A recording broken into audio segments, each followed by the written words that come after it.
Welcome, everybody. Thank you for coming tonight.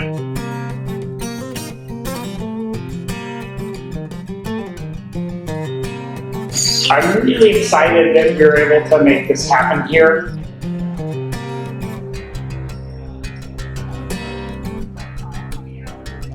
I'm really excited to have Tim Williams here. He's head of Oregon Film, and very excited to have the filmmakers, both Richard and Sue.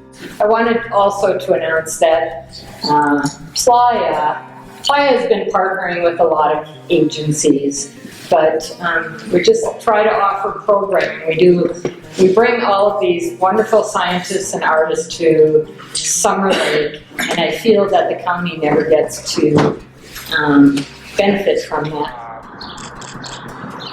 I think some of you may recall we came last year with Wild and Cheryl Strait and showed the movie here. And I'm just a huge fan of this town, this theater, and also just coming together over movies like this. And I have to say, when I started this job almost 2 years ago now, this was one of the first movies I saw in Oregon by Oregon filmmakers down in Eugene, actually, very early on. I think it's very fitting to be able to bring it here in this theater with all of you tonight, because it's a lot of fun, it's very poignant, it's extremely well done, and we're really lucky to have the filmmakers here with us tonight, and we're going to have a Q&A with them afterwards, so I hope everybody will stick around.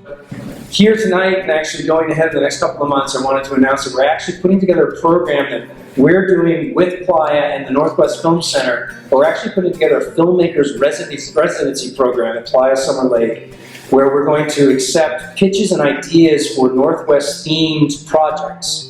That we will hear these pitches at the Northwest Film Center at their Northwest Filmmakers Film Festival in November. And then the winners of that will be able to actually take a residency at Playa to develop their project, their filmmaking project, in whatever form that may be, whether that's a script or an idea, or actually making the film itself at Playa over the course of 4 weeks. And we'll give them a small stipend to actually be able to do that. Quickly, I wanted to say that we do understand that the Alger Theater has been closed for a few years. We're so delighted to have our film be the second one playing in the last couple of years here. We encourage the communities that we go to always support the local theaters that they have at the heart of their communities. It's such an important place to join together. And it just becomes a cultural resource, invaluable cultural resource for the community. We do understand that there is some movement afoot to restore this theater, to bring in a new perspective.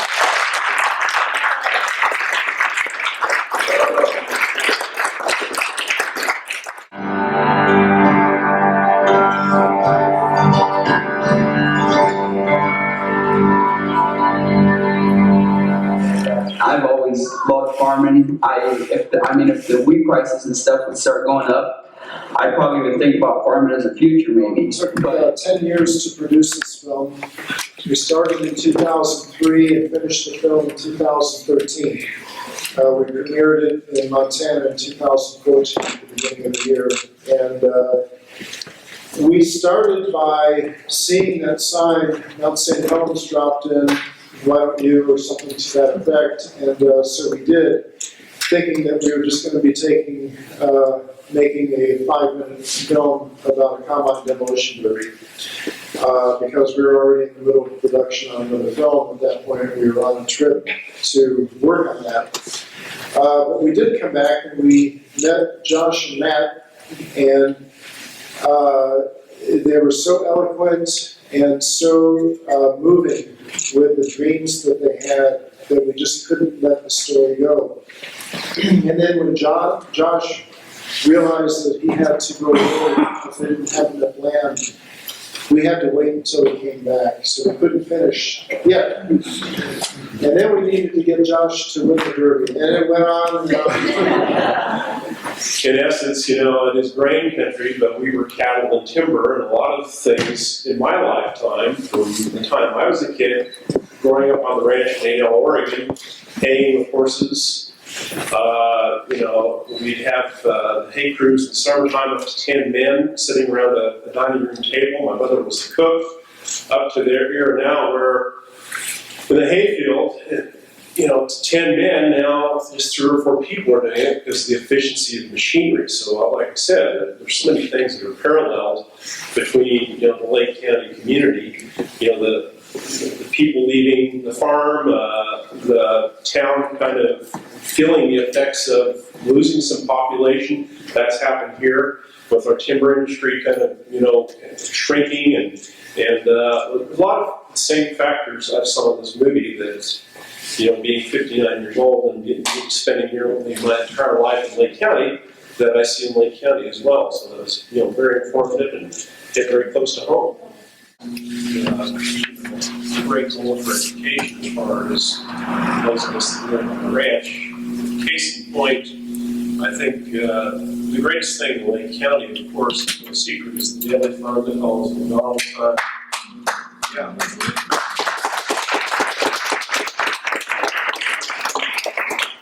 The Owsley Fund, the Jones Fund, the Bert K. Schneider Fund, and I hope I got them all, I'm not sure. But this year alone, we gave out 25 daily fund scholarships. And to the tune of, you know, about $8,400 a year for 4 years, which is very good. And you know, you look at where I grew up, Adel, Warner Valley, pretty much everybody in my age group who is on the ranches, my 2 brothers included, and all the surrounding fellows that I grew up with, and ladies, you know, pretty much all of them bachelor's degrees. Things are kind of on a real challenging decline in the sense that we saw all about it, but even when we were in editing and since then, we started to hear about some really promising new, you know, more precision agriculture, use of drones, direct seeding techniques, more efficient kind of techniques. I don't know if this is the case in all, you know, implements, whether a slaughter could do the same thing as a combine in that way, but, or just different, more, I don't know, more creative uses or management tools for people in production agriculture. And then you have the arts complementing production agriculture. I mean, being new to this community, I'd be more curious to hear about initiatives and things from the audience as far as, you know, has there been things that have happened to try to bring, you know, to grow the economy here, to bring people back, or changes in ranching tactics or things so that people can come back home and work on their family ranches? We all face, as in the film, keeping our young come back to places like this, like raising. And it's never easy. You know, I'll say, I've got all the hope in the world that we're going to create new jobs within forestry and ag.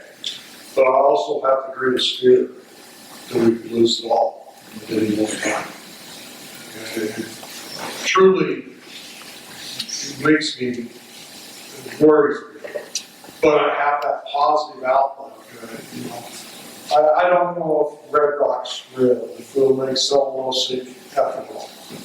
But it's those extremes that we're trying to find, because we've tried to find the normal, and we can't do that. But if we can do that, and if we can keep showing, to educate the West Side about our logging industry, and the fact that we can't keep not working the forest and have these catastrophic fires, because it's an overstocked forest. It needs to be thinned. And then how do you take those products that weren't the big old lumber logs and do that down? So, I'm not going to toot the horn. It's a challenge. And it's a challenge. What I love about this community, though, is I don't care if we're talking out of Collins's or, you know, if we're talking to some of the ranchers, to the J Spear or the, you know, the NC, or what was it, NC, but, you know, we all got that hope for that future, that we can do, that we can make changes. But we work at it as a community, and I think that's what's needed about it. So I didn't answer your question, but I do have those hopes that those jobs will be done. And I also have the hope that we will have a better environment by doing it. Doing right for the environment can also mean dollars. And I think we can do that, whether it be climate change or whatever, like working within the forest and sequestering carbon in wood products. I'll do the climate change first. When we first started filming, we asked them about climate change, and they all changed the subject. That was in 2003. It's changed now. They're looking at this. They're looking at it seriously because it has affected them now for the last several out of the last 10, 15 years. Drought resistant, they are not irrigated. These guys are not irrigated, so every seed growing out of the ground comes because there was a cloud filled with rain going over that piece of property at some point when it was needed. Otherwise, it's all weather dependent, like Jerry says in here. This is why it keeps his journal with hundredths of an inch for the last 40 years, every day. I mean, that's devotion. One is the town of Lakeview, everybody in the town should support, compliment themselves. It's a scary amount of time, I think it's maybe 20 years ago now, in a Dell, the MC Ranch was to be sold. And the Nature Conservancy would have purchased it, and then it would have gone off the tax rolls, which would have killed the tax base in this county. But because of the support of the people in Lakeview that resisted and pushed back, the people in Warner Valley and were able to purchase it. And then because of that, the school still runs, there's a little store, there are family ranches there, so the economic vitality of that community has been maintained, which it would have been here. And once you lose the meadow part, the home base, if they don't have access to what is public land, then it becomes condo property and it destroys the economic base. I would just add that there are some studies out there that have looked at rural economies that are really close to a lot of federal land, and then there's rural economies that aren't close to federal land, and they have some interesting outcomes as to, a lot of times they struggle equally. Nature of what keeps rural economies alive, and when our export is our high school graduates, like that's the biggest export from most of these regions, is that, in order for most kids in rural areas like Lakeview, like Baker, like Burns, there's a greater likelihood for them to succeed financially if they leave that area. But to see what resources we have besides the agriculture. So we have a lot of public land here. Like, how does that public land get used? How could it be used as an economic driver? Can you use agricultural tourism as a way to bring people to the outside area? I mean, what I see and what happens in rural America is that we're producing things that urban America and urban world, as they talk about where most of their purchasing is done, a lot of it is being sold outside of the U.S. So, you hear people sort of gasp and groan when you have the little statistic at the bottom of the screen about the, genetically modified seed coming in, and then, there being a halt on U.S. wheat to foreign economies. That's one of the funny things that we would come up with. People always wanted to counterpose family farm agriculture with big ag, which meant if you have 5,000 acres, you're big, corporate, and you're therefore bad. And that's not unusual characterization in urban areas. And so once we explained, well, actually, they have this summer column crop rotation system, and they have to have twice as many acres, and it's not so much a size-based thing, and they're still just a family.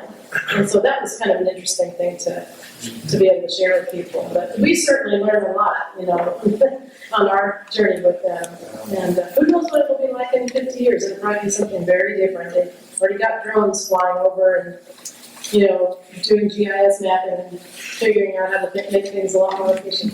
Really, thank you so much. I mean, we love coming here. We hadn't really thought about it, and with Maya and with your help and inspiration, this is really awesome. Thanks so much. Tim, thank And you. Tim.